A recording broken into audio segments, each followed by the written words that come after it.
तो friends, welcome back to our YouTube channel Gyanmatika और स्वागत है आपका बूस्टर सीरीज में। अब बूस्टर सीरीज में हमारा पहला सीरीज चलता है वोकैबलरी। तो पहला वर्ड है जो वो है प्रिक्लूड। प्रिक्लूड मतलब कोई बाधा डालना या कुछ चीज को रोकना, किसी चीज को होने से रोकना, प्रिक्लूड उसे बोलते हैं। जैसे कि इसका सिनोनिम क्या हो जाएगा, एवर या फिर डिटर। डिटर मतलब क्या होता है, किसी पाथ, कोई रास्ता है, जैसे आपको सीधा जाना है, इससे आप थोड़ा सा इधर खिसक गए तो आप अपने पाथ से डिटर कर गए, समझ गए। तो ये चीज, तो सिनोनिम एवर और डिटर। एंटोनिम क्या हो जाएगा, परमिट और सपोर्ट। परमिट और सपोर्ट, ये काफी इजी था, ये वाला सिनोनिम एंटोनिम, ये तो बहुत ही ज्यादा इजी था। फिर परवेयर। परवेयर मतलब प्रबंधक, एक तरीके से जिसे आप नॉर्मल मैनेजर कहते हैं, ठीक। तो परवेयर उसे ही बोलते हैं। गार्डियन, मैनेजर, ठीक। एंटोनिम क्या हो जाएगा, इम्परफेक्ट, अनकैरेक्टरिस्टिक, ठीक। ज़ेफायर। ज़ेफायर मतलब क्या होता है, शीतल हवा, समीर, ठंडी हवा का झोंका, कई लोगों को पता होगा, ठीक। Synonym breeze, wind. Antonym quiet, trickle. फिर एक्सटेसी। एक्सटेसी वैसे एक ड्रग्स का भी नाम है, जो कि बैन है और लेना अच्छी बात नहीं है।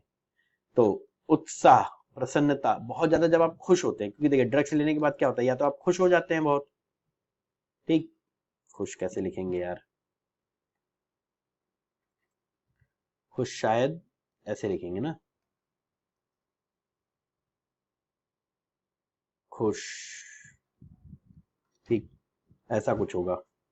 खुश, ख, खा से खुश, खुश। अगर खुश होते हैं तो आप बहुत उत्साह और प्रसन्नता होती है, तो वही एक्सटेसी, ड्रग्स लेते हैं ना तो इससे। सिनोनिम क्या हो जाएगा, स्प्राइट, हैप्पीनेस। अब स्प्राइट पी के भी आपको बड़ी खुशी होती है। Antonym sorrow, torment. टॉर्मेंट मतलब किसी को बहुत ज्यादा वो करना, परेशान करना, मतलब वो थर्ड डिग्री वाला हिसाब, थर्ड डिग्री देना, तो वो टॉर्मेंट करना होता, पर उतना नहीं, अब किसी के प्लास से नोचना नहीं, वो प्रताड़ना देना, समझ लीजिए। रिक्लेम। रिक्लेम मतलब होता है सुधारना, निर्माण योग्य, योग्य बनाना।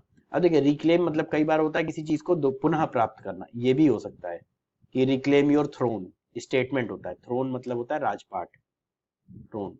तो जैसे मान लीजिए कोई हार गया वापस, जैसे हुमायूं हार गया था, फिर वापस फिर से और लौट के आया और फिर से जीता, तो ही रिक्लेम्ड हिज थ्रोन, ठीक, ये बोला जाएगा थ्रोन, THRONE। तो सिनोनिम क्या हो जाएगा, रिकवर, रिसाइकिल। एंटोनिम क्या हो जाएगा, अबैंडन, फोरफीट। फोरफीट मतलब होता है त्यागना, भाग जाना। जैसे कोई युद्ध में गया और फिर देखा कि हार रहे हैं तो वो भाग गया, तो उसे फोरफीट करना बोलते हैं, ठीक। चलते हैं अगला। अगला है हमारा idioms and phrases. Idioms and phrases में बोर्ड फ्रॉम द ब्लू मतलब बहुत ही एकदम से कोई बहुत बड़ी प्रॉब्लम आ जाना, तो उसे एकदम से झटका लग गया, कहते नहीं एकदम से यार झटका लग गया, तो उसे board from the blue. Boon and blessing in disguise. देखिए बून और ब्लेसिंग मतलब कोई एक वर्ड लिखा होगा, या तो बून लिखा होगा या तो ब्लेसिंग लिखा होगा, ठीक। तो बून इन डिसगाइज या फिर ब्लेसिंग इन डिसगाइज। तो क्या हुआ, छिपा हुआ वरदान, मतलब कोई चीज है, आपको लग रहा है जैसे कि ये चीज मेरे साथ बहुत बुरी हुई। जैसे आप मान लीजिए कहीं आपको जाना था किसी जगह और वो एकदम से आपकी ट्रेन छूट गई, ट्रेन छूटी और बाद में पता चला ट्रेन का एक्सीडेंट हो गया और उसमें जितने लोग थे उनकी मृत्यु हो गई। तो ये आप बच गए ना, तो आपका, आपको पहले तो लगा कि बहुत बुरा हुआ मेरे साथ, लेकिन एक्चुअली वो बाद में आपको पता चला कि अच्छा हुआ ट्रेन छूट गई, मैं जिंदा बच गया। तो ये क्या है, ये ब्लेसिंग इन डिसगाइज है। फिर बॉसम फ्रेंड, वही मतलब चड्डी बड्डी, चड्डी बड्डी, वही बॉसम मतलब हमारा बेसिकली बैक पोर्शन होता है, बम। बम को हम लोग क्या बोलते हैं, बॉसम। फिर break the ice. Break the ice मतलब किसी चीज का कॉन्वर्सेशन स्टार्ट करना, मतलब बात स्टार्ट करना। कोई बहुत देर से शांति बनी हुई है, आप किसी से बात करना चाहते हैं, तो ब्रेकिंग द आइस इसे ही बोला जाता है। जैसे कि ये जनरली यूज किया जाता है किसी लड़की से बात करने के लिए, कि कोई लड़का या लड़की है, एक दूसरे को पसंद करते हैं, लेकिन कोई वजह नहीं मिल रही बात हो पाए, या कोई बात करने के लिए कोई बात नहीं मिल रही है, तो कोई एक जाकर के दूसरे को कांटेक्ट करता है, तो उससे क्या, उसे क्या कहते हैं, उसे हम कहते हैं ब्रेकिंग द आइस, ठीक, समझ गए। फ्री, ब्रीथ वन लास्ट, अपनी आखिरी सांस लेना, ये तो आप समझ ही गए, मर जाना।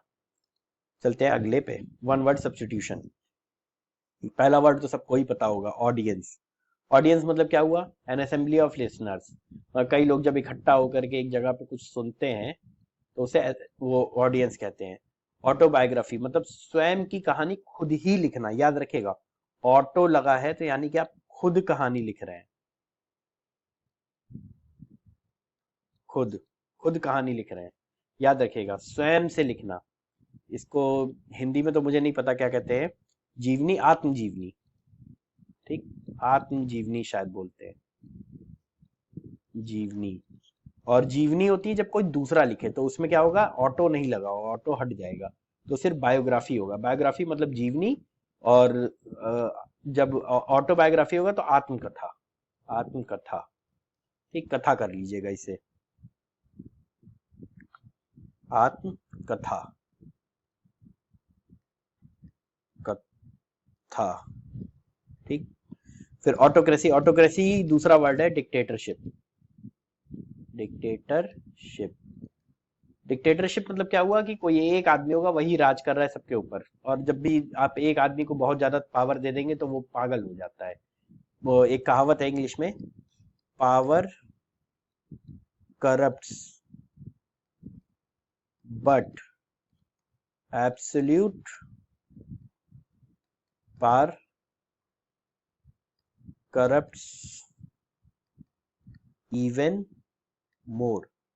मतलब आपके पास ताकत आई तो आप करप्ट तो हो ही जाते हैं, लेकिन अगर पूरी तरीके से एक मत ताकत आ जाए तो आप करप्ट से भी बड़े करप्ट बन जाते हैं। तो ये power corrupts but absolute power corrupts even more, ये कहावत याद रखेगा। तो ऑटोक्रेसी मतलब क्या है, एक ही आदमी के पास सारी ताकत चले जाना, मतलब सत्ता के हिसाब से देखा जाए, सत्ता के हिसाब से, ये नहीं कि कोई सुपर हीरो बन जा रहा है वो। एवरेशियस मतलब क्या होता है, जो बहुत लालची हो, ग्रीडी हो, लालची, जिसको सिर्फ पैसे से प्यार है, या फिर भौतिकवाद हो जिसके अंदर, मटेरियलिज्म जिसे बोलते हैं इंग्लिश में, वो। बैचलरहुड, ये तो आपको पता ही होगा, बैचलरहुड मतलब जिसकी शादी नहीं हुई है, जिसे हम लोग क्या बोलते हैं, हम लोग बोलते हैं, चलिए हिंदी में आप लिख के कमेंट करिएगा कमेंट बॉक्स में, ठीक। तो आज का लेक्चर यहीं खत्म होता है। अगर आपको ये वीडियो अच्छा लगा हो तो लाइक बटन दबाइए, कमेंट छोड़ दीजिएगा, शेयर करिएगा अपने दोस्तों के साथ, बताइए उन्हें अपने इस चैनल के बारे में, सब्सक्राइब करिए और बेल आइकन जरूर दबा दीजिएगा ताकि वो नोटिफाई हो जाए जब भी मैं नया वीडियो डालता हूँ। Thank you.